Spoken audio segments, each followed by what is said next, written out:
Developed, tested, and perfected by me, Kel Kellogg.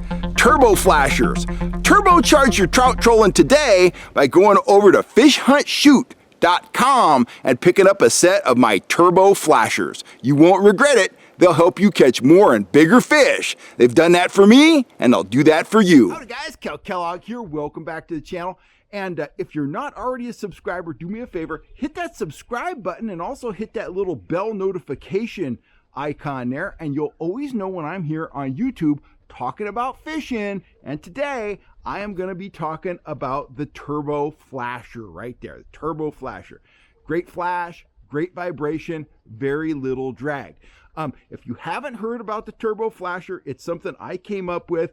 It's an attractor that you can use to replace the big old string of traditional flashers that we used to use.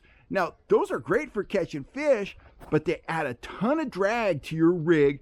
They require you to use fairly heavy rods, and they also deaden the fight of the fish at the end of your line. With the Turbo Flasher, you get all the benefits of using a flasher with very little drag. You can use them on light tackle. As I said, they put out a ton of flash, a ton of vibration, and they come in several different colors. Now, I get a lot of questions about how to rig Turbo Flashers, and I'm going to show you how to rig one right now. This one's all rigged up. I rig them on a short piece of line so I can insert them in my rig between the trolling swivel right there at the end of my main line and my leader, which starts right there. And I can run any number of different offerings behind the Turbo Flasher. For trout, I can run a grub, a worm, a spoon, you name it, I can run it. I can run it slow. This will be rotating at 1 mile an hour. It also works all the way up to and beyond 3 miles an hour. So kind of the sky's the limit in terms of what I can pair it with and what speed I control it. Let me get rid of this one and show you how to rig one up. So right over here, I have several things over here. I'm going to cut to that. I have a couple beads, I have a snap, I have a swivel, and I have a Turbo Flasher. Now, if you get one of my sets of Turbo Flashers, you're going to get several of these in a package. You're going to get swivels, you're going to get snap swivels, and you're going to get some beads.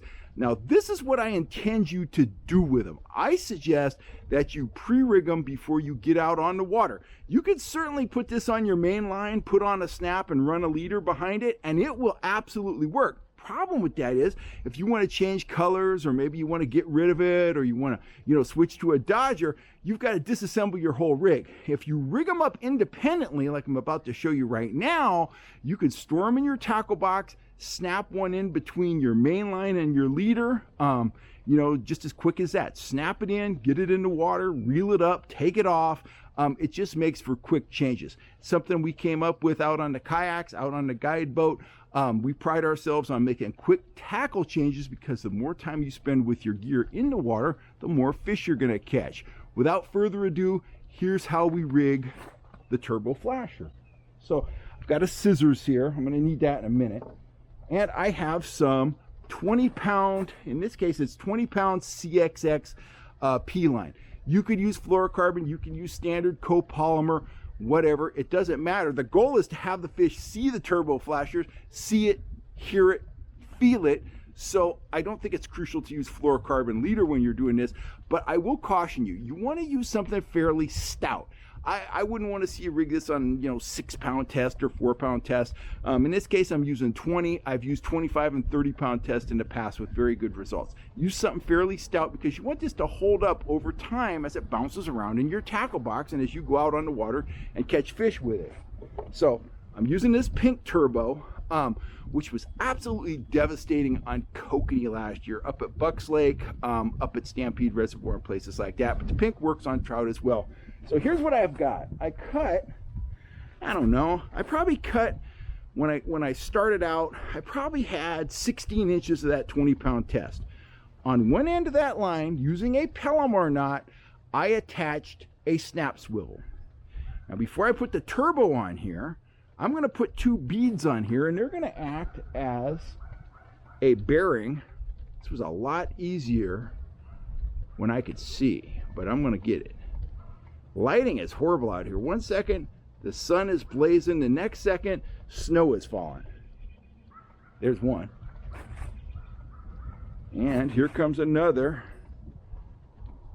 I know, you'll be wearing reading glasses one day too.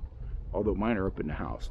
But there you go, I got 2 of them. So that snap, that's gonna be at the rear of the turbo. It's gonna be at the wide end because that's where I'm gonna connect the leader. So I'm gonna go ahead, I'm gonna pass that line through the turbo, slide it in, going from the tail to the nose, just like that. Now, as you can see, those 2 beads down there, they're acting as a bearing for that turbo to spin against. Now, you don't have to put beads in front of it, but I like to put beads in front of it, at least one. So I'm gonna put 1 pink bead up here on the front of it. Color of the beads, I don't think it matters a lick, but if you want to be color coordinated, by all means, go for it. In this case, I got the pink, I got the red. I'm digging it.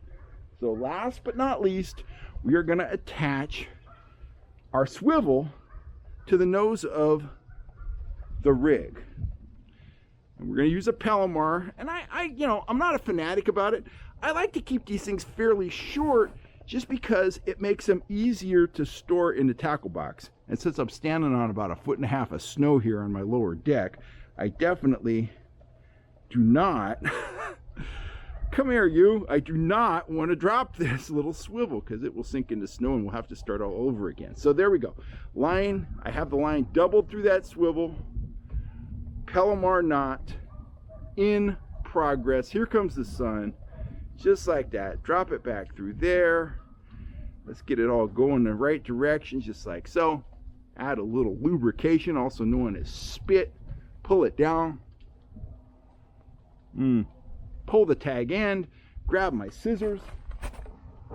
We're going to trim that tag end off. I'm not going to trim it super short. I left a little bit there. Set that scissors down. Now this one, because I was doing it on camera, it's just a hair longer than I would like, but that will certainly work. I like to have them, I'd like to have that swivel about there in a perfect world. So work on getting them as short as possible.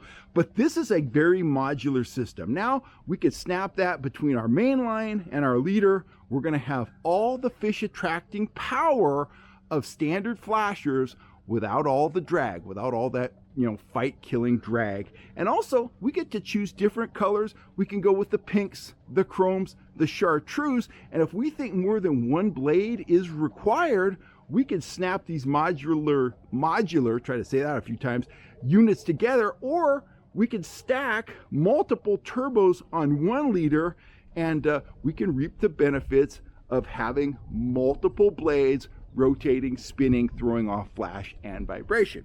Anyway, that's how I rig my turbo flashers for, quick changes out on the water. If you would like to get into the trolling revolution that is turbo flasher trolling, get on over to fishhuntshoot.com. Grab a kit today, and you're going to be out on the water yelling fish on this spring, whether you're targeting trout, kokanee, or kings. It's something not a lot of fish have seen. It is the cutting edge of flasher trolling. I'm Kel Kellogg. Thanks a lot, guys.